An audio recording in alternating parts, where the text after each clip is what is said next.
Welcome to The Explainer. Today, we're diving deep into the Himalayas to uncover the incredible story of a kingdom caught between two giants. This is the story of Sikkim and how a spiritual state with centuries of ties to Tibet was completely transformed into a protectorate of the British Empire. But here's the thing, we're not starting at the beginning. Nope. Let's jump right into the year 1889. By this point, the political map of Sikkim has been totally redrawn, and the old ways of life are about to disappear for good. So by this time, the king of Sikkim, they called him the Chogyal, he's basically a puppet, a ruler in name only. His decisions get overruled all the time, his authority is just a shadow, and he can even be thrown in jail by a new foreign power. So, that's the big question, right? How on earth did a kingdom so connected to Tibet for more than 200 years end up completely under the thumb of the British? To figure that out, we've got to understand how this whole reversal of fortune happened. Well, the answer really starts to crystallize with the arrival of one man in 1889.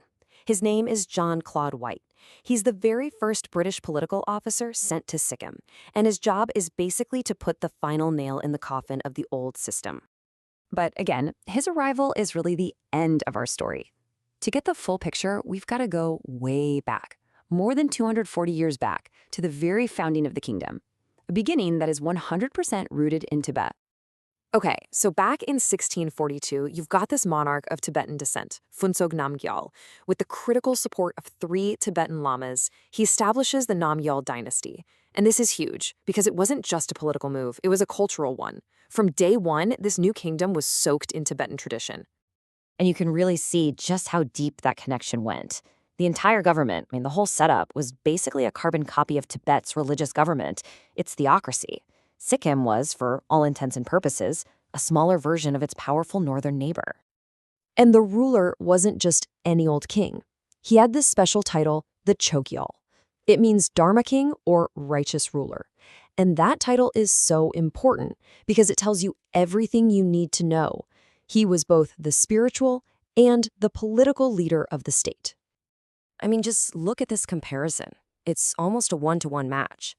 The Chogyal's role in Sikkim, it was a direct mirror of the Dalai Lamas in Tibet.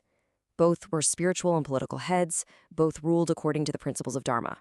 This made Sikkim way more than just an ally. It was practically a cultural and political extension of Tibet.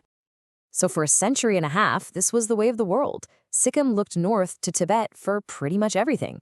But then, a new, aggressive threat appears from the west, and it's going to force the Chogyal to look in a totally different direction for help. So we're in the early 1800s, and the kingdom is in serious trouble. The Gorkhas from Nepal are just hammering them, constantly invading and taking over territory. The Chogyal is getting desperate, but Tibet had its own problems, so help from the north just wasn't coming. So what do? Your traditional ally can't help, and your kingdom is literally being eaten away. The choice he makes next? Well, it changes the course of Sikkim's history forever. He ends up looking south to the new big player on the block, the British. And it makes sense. It's that classic saying, the enemy of my enemy is my friend. The British were also fighting the Gurkhas, so an alliance seemed like a win-win. Okay, this timeline is fascinating because it shows you exactly how a deal made for survival slowly, piece by piece, turns into total dependence. It all starts without war. Then you get the Treaty of Tatalia in 1817. That's the British getting their foot in the door with protection. Fast forward to 1861, and Sikkim is a de facto protectorate. And then, 1889, boom, it's official, British control is cemented. And that right there brings us full circle, back to where we started. The British are now fully in control, and they decide it's time to completely clean house and end the old order for good. Yep, we're back to our man, John Claude White. When he's appointed in 1889, his mission is crystal clear. The goal, in their words, was to checkmate Tibetan influence. Basically, cut the centuries-old ties for good and turn Sikkim's focus entirely towards British India. And wow, did he get to work fast. He just systematically rips apart the old power structure. First, he grabs all the Chogyal's power for himself, becoming the final word on everything. Then he takes control of the money. Then he scraps the old Tibetan-style council and creates his own. And guess who he makes president? Himself, of course. The transfer of power was now absolute. So when you step back and look at it, what you see is this incredible story of a kingdom's entire identity being flipped on its head over the course of about 250 years. This table just lays it all out so clearly. It's a tale of two eras.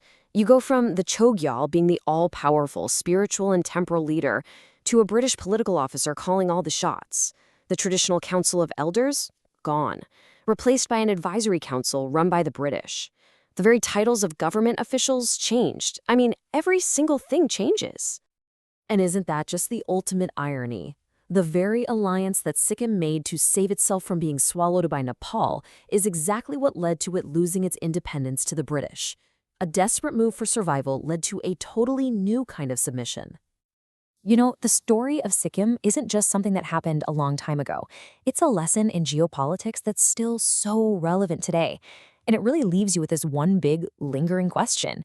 What happens to a small kingdom when it's caught in the gravitational pull of two massive empires?